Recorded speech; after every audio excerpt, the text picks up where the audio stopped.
Hey, what's going on, everybody? Welcome back to the channel. Today's adventure is a wet, rainy day out here in the forest.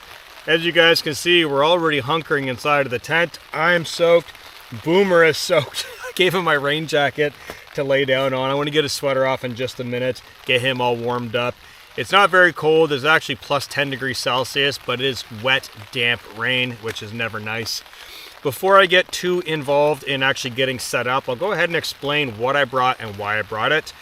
So for the tent, this is a 2-person tent from Nortent. It is the Lie 2-person.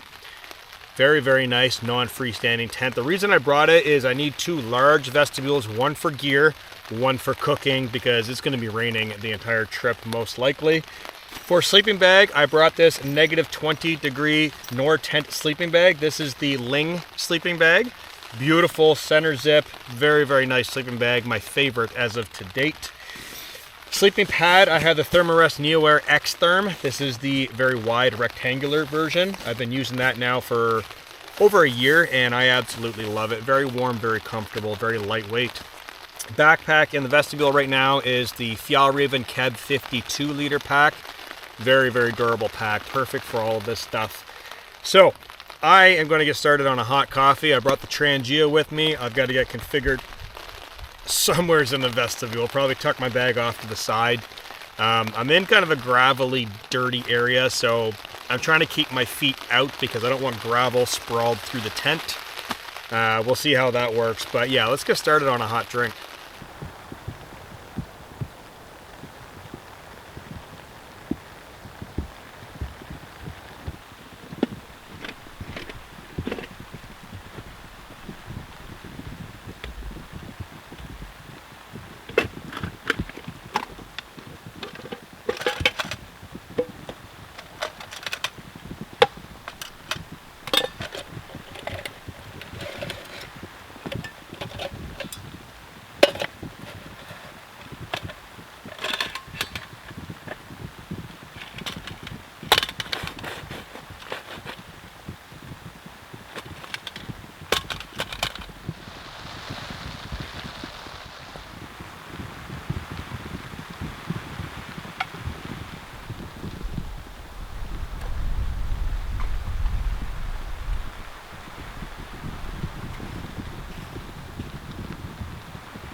All right, guys. Well, I've got a cup of hot coffee on the go right now, and looking out this tent door, it is coming down. It is like a super steady rain.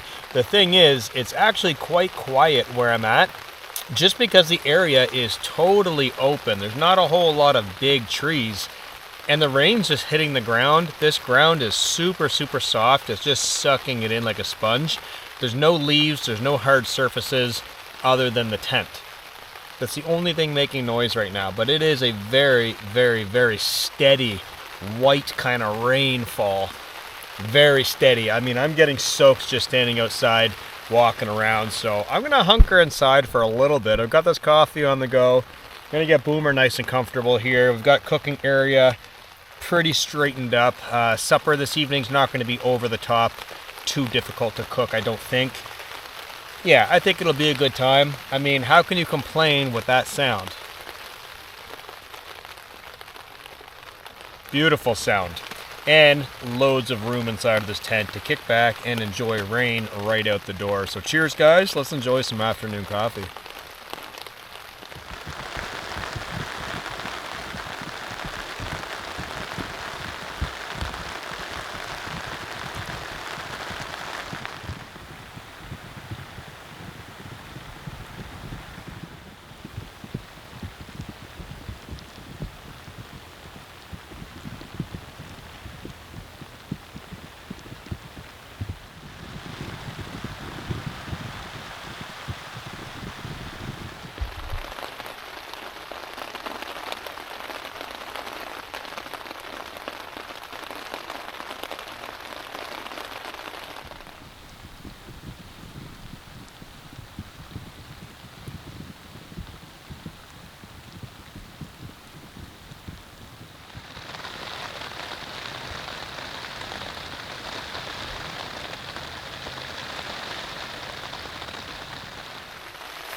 All right, guys, well, it is later in the day and it is soaking wet outside still. I'm shivering, Boomer's shivering. We need to get inside of sleeping bags very shortly, but this hot meal is definitely going to help. So I've got chana masala, I've got some rice, yellow onion, got some bell pepper, and some wraps.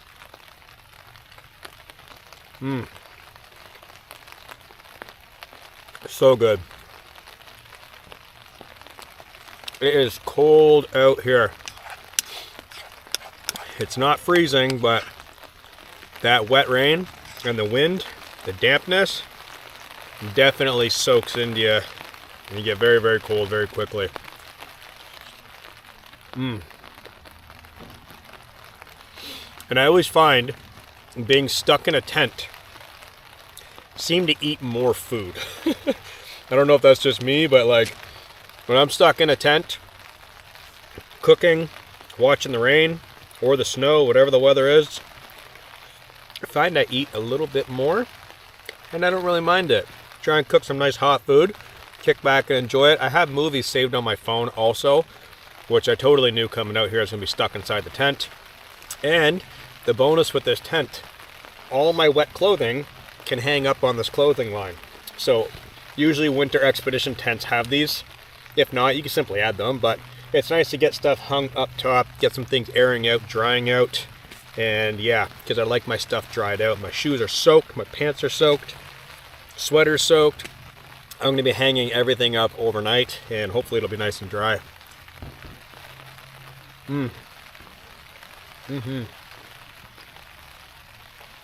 Yeah, we're going to snack down on this.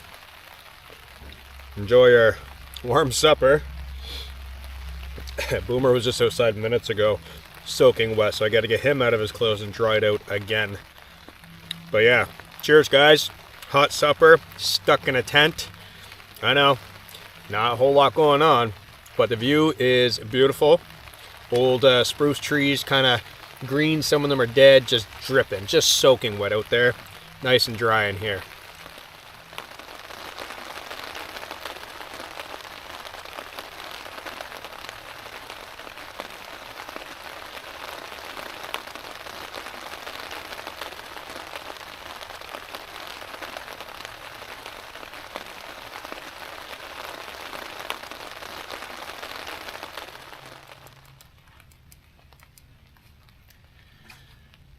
All right, guys, it is not quite evening. It's evening, but it's not dark out yet, is what I'm trying to say.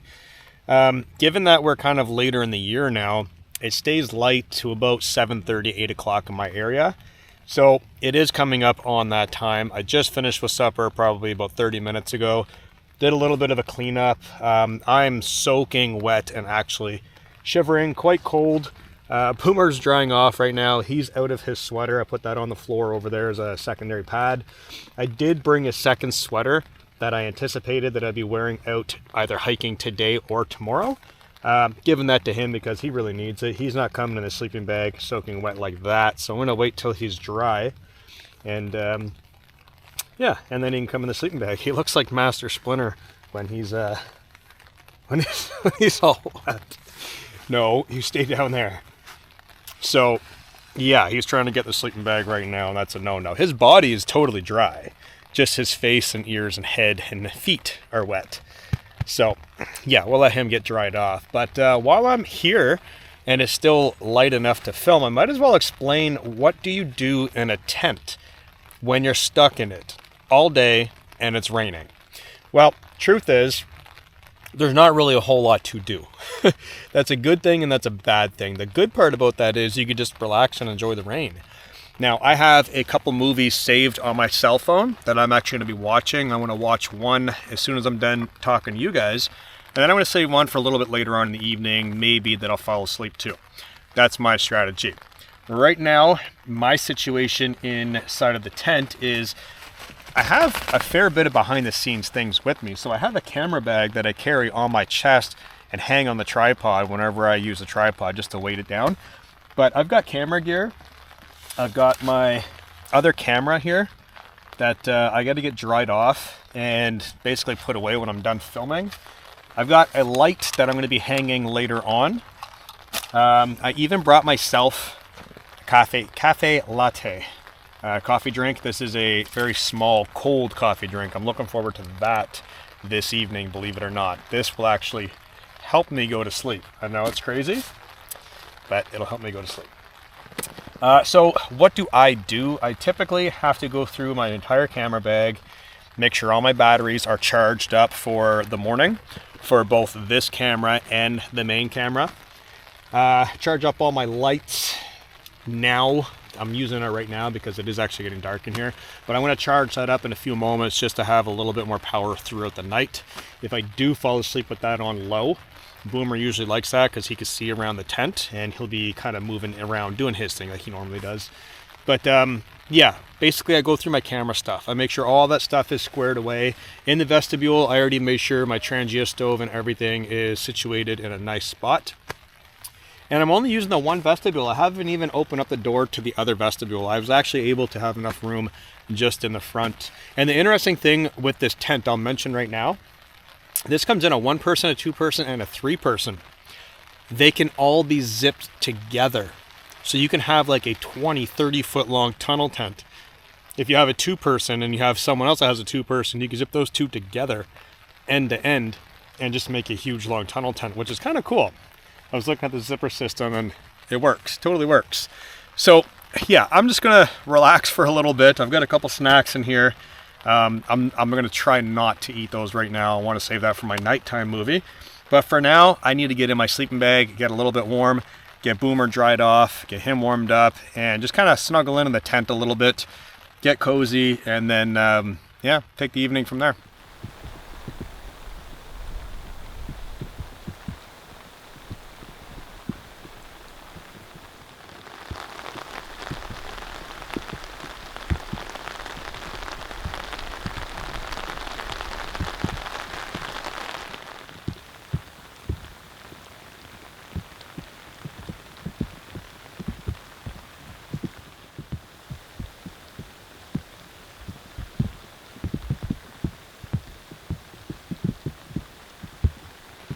Alright guys, evening is finally here. Got 2 lights turned on, so you guys will see what I was saying earlier. This is my normal light, this is my pump light. It is actually very bright and very useful. So I was just outside for a little bit of a bathroom break. Boomer came outside with me, so he's a little bit wet again. So we'll do the process all over of drying out. It is raining heavier now, if you guys can tell. This sweater is very heavy and wet. I do have a shirt that I brought with me. I've got in here nice and dry. So a nice sleep style type shirt. I also have my downfill pants with me, which are right back here. So getting out of these, getting out of this sweater, I'm gonna have to hang it up here and try and keep some things dry, but we'll see how that goes, because obviously breathing inside of the tent is going to create a little bit of condensation, and in doing that some things may stay damp. That is the biggest thing to keep in mind if you're considering hot tent camping. A lot of people think the hot tent is just for heat. While sure, I could use the heat right now, my hands are actually cold. The rain is very cold. It would be nice to have a hot tent stove right here, fill the tent full of heat, have a little bit of light, ambience, be able to cook whenever, don't have to turn on a stove or anything like that. But the biggest thing is humidity and climate control. Burning off all this humidity, keeping your sleeping bag warm, dog dry, me dry, clothing, shoes, everything, just to keep things warm and dry. So the reason why I did not bring a hot tent on this trip, 2 reasons actually. One, I've been doing a lot of hot tenting. I love it, but sometimes too much is too much. So sometimes it gets a little bit boring, a little bit repetitive in my mind. For hot tenting, it's too easy. So I like to go back to cold camping like I am today, just to enjoy that little bit of a struggle. Just to realize, hey, it's cold, I'm wet, I can't get warm, all I have is a sleeping bag. That way, my next trip, or maybe a trip after that, when I go back to hot tenting, I will appreciate it and have so much more fun doing it after being in the cold, wet rain. Secondly, and I know that sounds strange that I punish myself like that, but that's what I do. Secondly, getting firewood today after hiking in this location. I've been here before, so I knew it was going to be quite a far hike. Hiking in here, pushing through all the trees, the branches, carrying an axe, carrying a saw, a little bit extra gear, but pushing through all of that and then sourcing firewood. Now there's a ton of dry firewood out there. I've done many fire lightings with fire steel, even flint and steel, char cloth. I've done many fires in horrible rainfalls and snowfalls. No problem. There is dry wood out there. You just need to know what to look for. There's absolutely dry wood out there. But do I really want to be out there collecting all of that wood in a massive all-day downpour? It has literally been pouring all day from morning right up until now, and it's 8 o'clock right now, just about. So keep that in mind. Out there collecting all that wood, bringing it all in, chewing up all the space inside the tent. Yeah, sometimes it's just not worth it. This trip, sure, like I said, I would have loved to have the heat. This is super easy. This is simple. It's 2 less things to have to worry about: firewood and stove setup. So tomorrow I can actually pack everything into my backpack, go outside, tear the tent down, cram that in, and then head out. I don't have to wait to take the stove down, cool it down, wait till it's done burning, move all the firewood out of the way. It's just my preference on this specific trip. So it is actually cold. I'm not gonna lie. It is cold. It's damp. So I do need to get out of these clothing.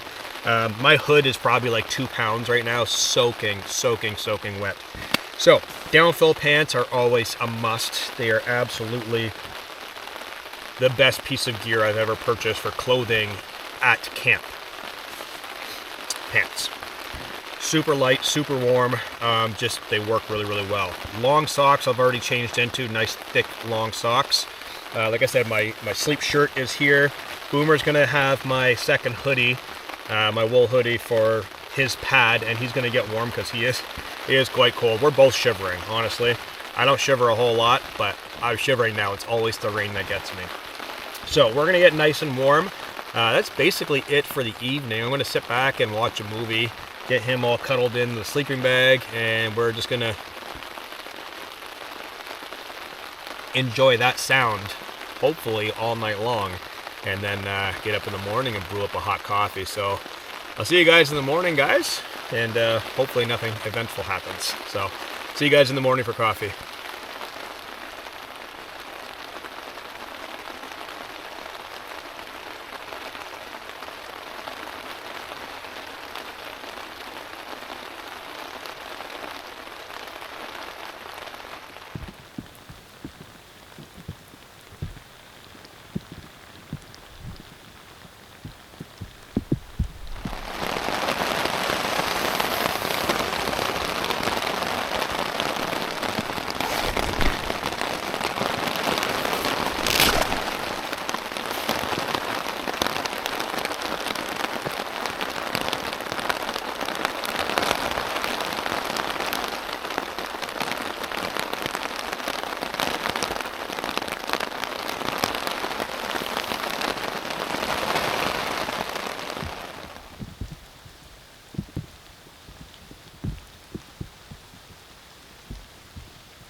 Good morning, everybody. It is a beautiful, cloudy, but very, very wet and quite a chilly morning today. So the rain went all day yesterday and all night last night, right up until about an hour ago when I decided to poke my head out of the tent.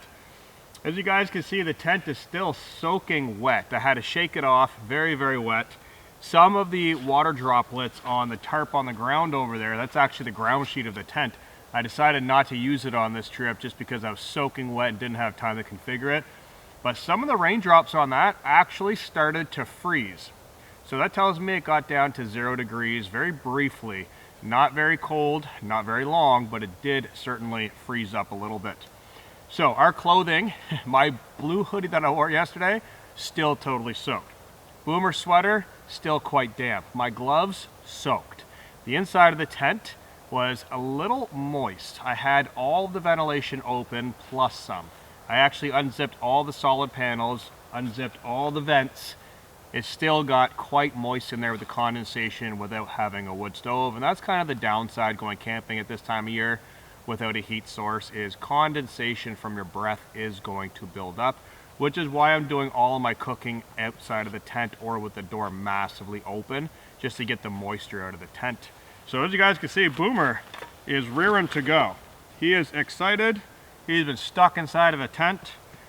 We both have, not a whole lot going on this episode, so stuck inside of a tent, that's sometimes the way it goes. At least we were in the forest out of the wind and we weren't on the edge of a cliff and a hurricane and a hammock like we did before, or hanging over a river with massive winds, or on the edge of a lake in massive high winds. Today was actually quite relaxing. A little bit of pitter-patter rain on the tent, totally warm, totally dry inside, and yeah, we made it really, really well. So we already did breakfast. We did that stuff inside the tent early this morning. No cooking needed, just a little bit of snacks here and there, Cliff bars, protein bars, jerky for him, and pepperoni sticks and stuff like that. So we are fed. It is coffee time right now, so I gotta drink this up and then give you guys the rundown on the tent and how wet things are. So cheers, guys, and good morning.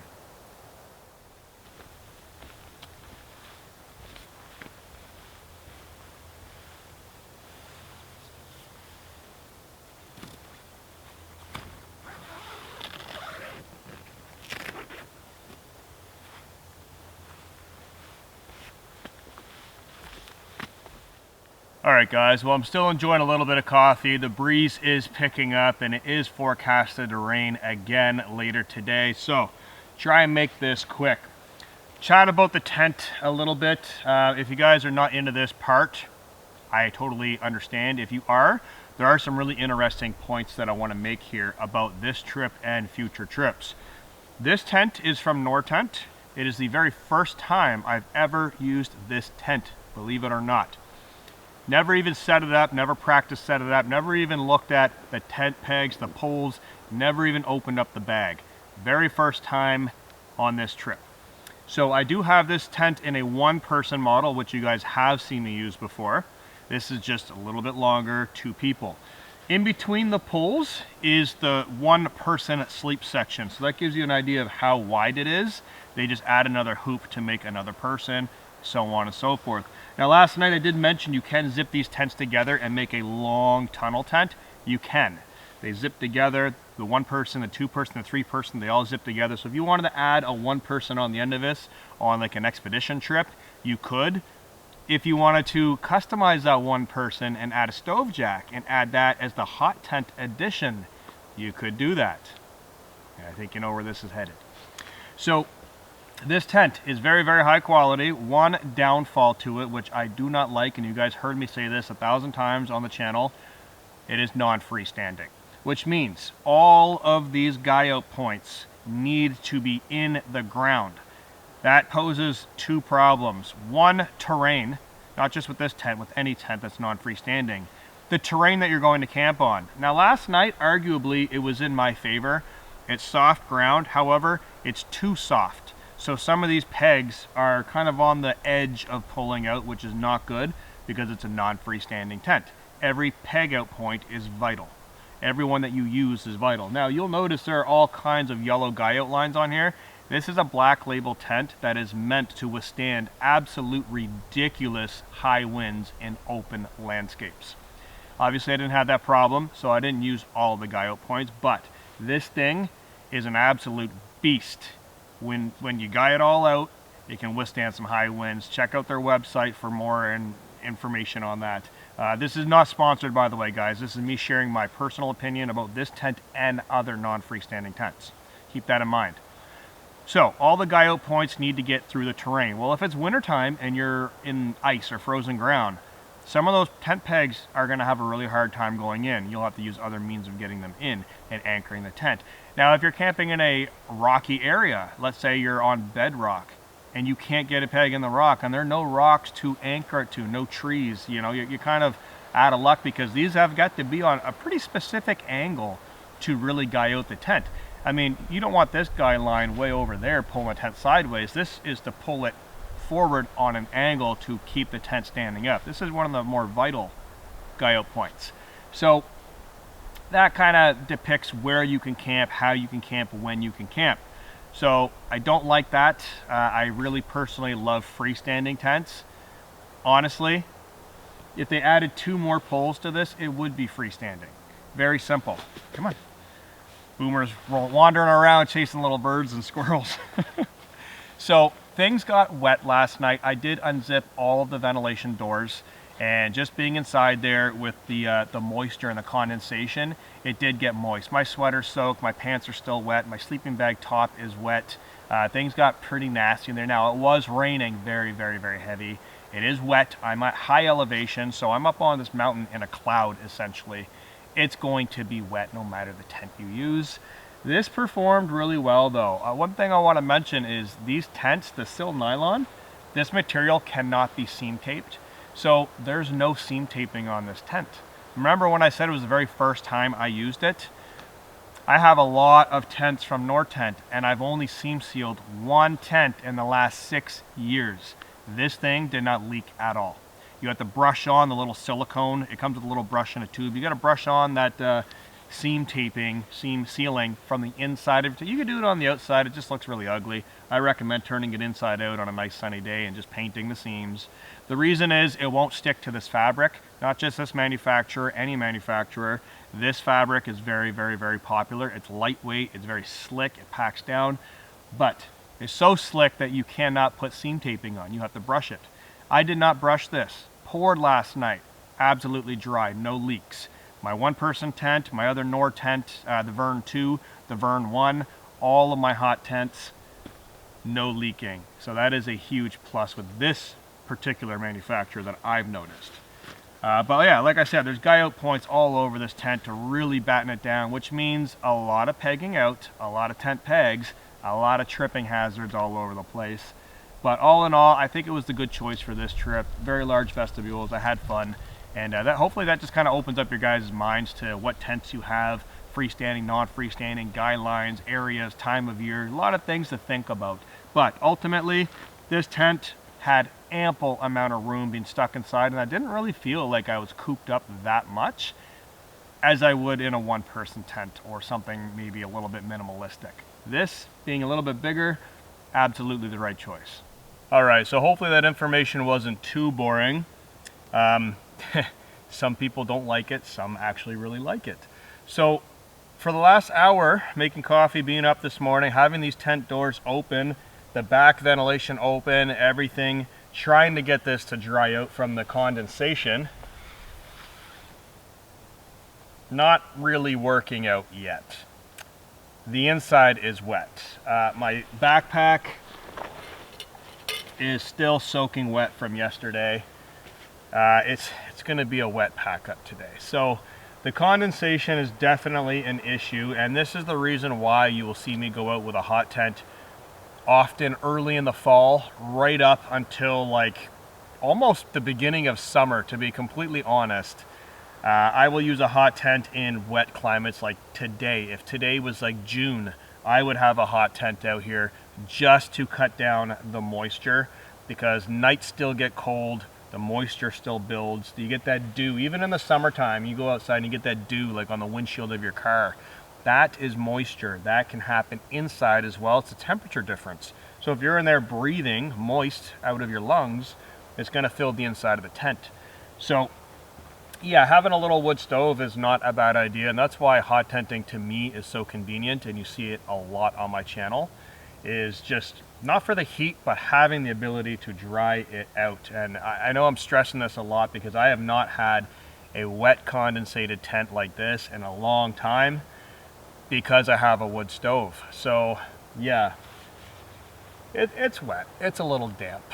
I'm not gonna lie.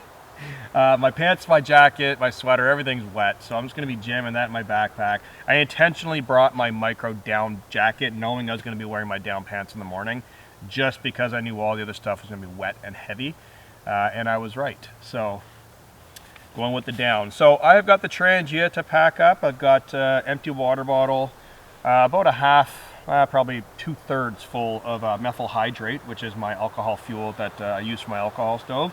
I know people are going to say, oh, you should label that bottle. I don't need to. I just told you what's inside of it. I'm not going to drink it. And if anyone else is out here and they want to drink my bottle, they should have thought twice before not asking. Don't touch what's not yours. And my children know that this is, yeah, so check all the boxes there. Everything is getting ready to get packed up. I've got about 500 guy lines that I need to take down, so that's going to be fun. But I've got to get the sleeping pad is the first thing that I do. So I'm going to deflate that, get that packed up in the bottom of my backpack. The second thing I'm going to do is my sleeping bag. I'm going to jam that way in the bottom. And then cooking gear, and then the tent. I'm not even going to get it inside of the stuff sack. It's going to be a horrible wet mess. I'm just going to ball it up, jam it in the backpack, slide the poles in, and deal with it when I get to an area where I can hang it up and dry it. That's kind of the way we do things. It's not going to be fun. So I'm going to end the video here because this part is going to get very, very boring. I've already gone over the information. I hope you guys enjoyed the adventure. I love being out in this kind of weather. And if you guys recognize this area, this is an area that I camped in about 2 weeks ago when I first found it. It's just off in the far corner of that area. So I did a hot tent trip, probably about 100 feet that way. So this is that same area. I really wanted to come back up here in the rain. I wanted to see the wetness. It's got that real green, lush moss to it. And yeah, I like it. So cheers, guys. Check out all the other videos. If you have any questions, drop them down below, and I'll see you in the next episode.